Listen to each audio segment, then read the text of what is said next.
प्रियदर्शी और आज हम पढ़ने वाले हैं कक्षा 10वीं विषय हिंदी का पाठ 4.3 छत्तीसगढ़ की लोक कलाएं, जिनके लेखक हैं दानेश्वर शर्मा जी। अभी तक हम लोगों ने जो है वो पाठ का सार का अध्ययन कर लिया है, साथ ही जो है वो अभ्यास प्रश्नों को सॉल्व कर लिया है। बोर्ड परीक्षा में पूछे जाने वाले महत्वपूर्ण वस्तुनिष्ठ प्रश्नों को भी क्या कर लिया, सॉल्व कर लिया। आज हम सॉल्व करने वाले हैं पाठ से आगे की कुछ महत्वपूर्ण प्रश्नों को। तो चलिए इसी क्रम में देखते हैं पाठ से आगे का सबसे पहला प्रश्न हमारा जो है वो, महर्षि वाल्मीकि द्वारा रचित ग्रंथ का नाम लिखकर आदि शंकराचार्य द्वारा स्थापित 4 आश्रमों का उल्लेख कीजिए। तो हम सबको जानते हैं कि महर्षि वाल्मीकि जो है कौन सा ग्रंथ लिखा है, रामायण लिखा है। तो हम यहाँ पर उत्तर लिख सकते हैं कि महर्षि वाल्मीकि द्वारा रचित ग्रंथ रामायण है। ठीक है, उसके बाद हमारा इसी में दूसरा प्रश्न है, आदि शंकराचार्य द्वारा स्थापित 4 आश्रमों का उल्लेख कीजिए। तो आदि शंकराचार्य द्वारा स्थापित 4 आश्रम कौन कौन से हैं? तो उनमें जो है वो जगन्नाथपुरी है, वेल्लोर है, काशी है और द्वारिका है, जिसको जो है वो आदि शंकराचार्य ने क्या किया है, स्थापित किया है। चलिए अगला प्रश्न देख लेते हैं।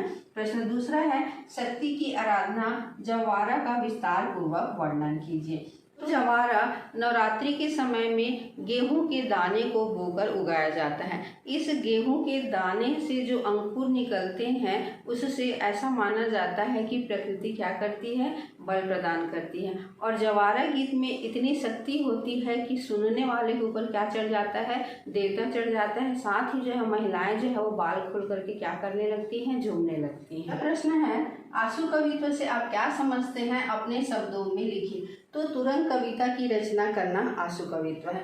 और लोक गीत के जो कलाकार होते हैं वो क्या होते हैं, आशु कवित्व होते हैं। वे जो है वो स्थान, महत्व या पर्व को देखकर क्या कर देते हैं, तुरंत जो है वो कविता की रचना कर देते हैं। और आशु कवित्व का जो है वो कोई इतिहास नहीं होता है और इसका उत्तम उदाहरण जो है वो ददरिया है। चलिए अब अगले प्रश्न को देख लेते हैं।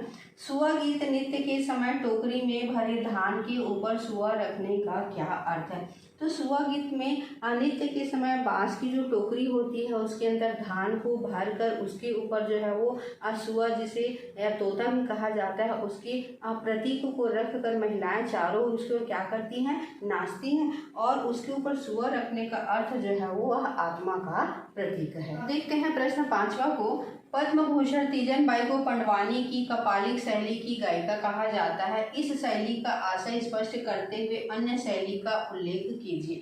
तो हम सबको जानते हैं कि तीजन बाई कौन सी शैली की गायिका है, कपालिक शैली की गायिका है। कपालिक शैली क्या होता है? तो कपालिक शैली तांत्रिकों के अनुसार अभिव्यक्ति होती है। इसमें जो कलाकार होते हैं वह मंच पर खड़े होकर अपनी अभिनय के साथ क्या करते हैं, प्रस्तुति करते हैं। साथ ही एक दूसरी प्रकार की जो है वो पंडवानी की जो शैली होती है, जिसे क्या कहा जाता है, वेदमती शैली कहा जाता है, जिसमें जो है वो कलाकार जो है वो मंच पर बैठकर क्या करता है, पंडवानी गायन करने का काम करता है। प्रश्न 6वां, हरियाली पर्व के समय कृषि उपकरणों की पूजा अर्चना करने एवं बैगा द्वारा दरवाजे पर नीम की डंगाल खोजने का आशय क्या है, स्पष्ट कीजिए। हम सबको जानते हैं कि छत्तीसगढ़ में जो है वो हरियाली पर्व के समय से जो है वो त्योहारों का क्रम क्या हो जाता है, प्रारंभ हो जाता है।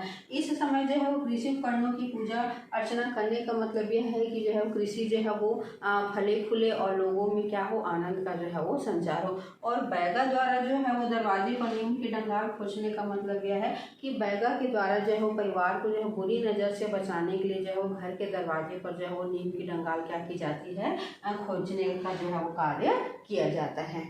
भाषा के बारे में अगला प्रश्न है, जिसमें निम्नलिखित श्रुति संभिन्नार्थक शब्दों के अर्थ लिखिए करके प्रश्न दिया गया है। तो इसका वीडियो मैं पहले ही बना चुकी हूँ, उसे आप जो है वो मेरे चैनल में जो है वो जाकर के देख सकते हैं। तो इस तरीके से हमारा जो है छत्तीसगढ़ की लोक कलाओं से संबंधित जो है वो सारे प्रश्न पाठ के सार बोर्ड परीक्षा में पूछे जाने वाले सभी महत्वपूर्ण प्रश्नों को हमने क्या कर लिया है, सॉल्व कर लिया है। मैंने आप लोगों की सुविधा के लिए जो है वो लोक कला के जो है वो चारों भाग, लोकगीत, लोक नाट्य, लोक गाथा और लोक नृत्य के जो है वो अलग अलग वीडियो बनाए हैं। और सभी में मैंने जो है बोर्ड परीक्षा में किस तरीके से प्रश्न पूछा जाता है उसके बारे में भी क्या दी हुई है, जानकारी दी हुई। तो अगर आप देखना चाहते हैं तो मेरे चैनल में टीचर संगीता सी में जाकर क्या कर सकते हैं, उसको जो है वो देख सकते हैं। आप लोगों को मेरा वीडियो कैसा लग रहा है कमेंट करके ज़रूर बताइएगा, और पसंद आ रहा होगा तो like, comment, share and subscribe कीजिएगा।